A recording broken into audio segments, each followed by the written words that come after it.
Hi everyone आणि happy Sunday सगळ्यांना. आज मी एक लेख वाचत होती आणि त्या लेखामध्ये वाचनामध्ये माझा एक शब्द आला तो म्हणजे एन-पी-डी. सो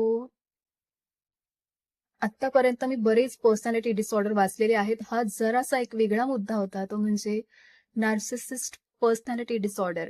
ही व्यक्ती म्हणजे इतकी डेंजरस नाही म्हणता येणार, पण त्याला स्वतःच्या सेल्फ सेंटर्डवर किंवा स्वतःची प्रशंसा सतत दुसऱ्यांकडून ऐकणं, स्वतःबद्दलचं अटेन्शन, स्वतःबद्दलचा अभिमान, प्राईड आणि त्यानंतर सतत स्वतः दुसऱ्यांना नीच समजणं, ह्याला काय गं कळतंय, ह्याला काय येतंय वगैरे, सतत दुसऱ्यांचा अपमान करणं, अशा प्रकारची ही काही व्यक्ती आपल्या अवतीभोवती देखील असतात. प्रत्येक रिलेशनशिपमध्ये असतात. मग ते घरातलं असू दे, बाहेरचं असू दे, ऑफिस कलीग असू दे, मित्र-मैत्रिणी असू दे, हसबंड वाईफ असू दे, कोणीही.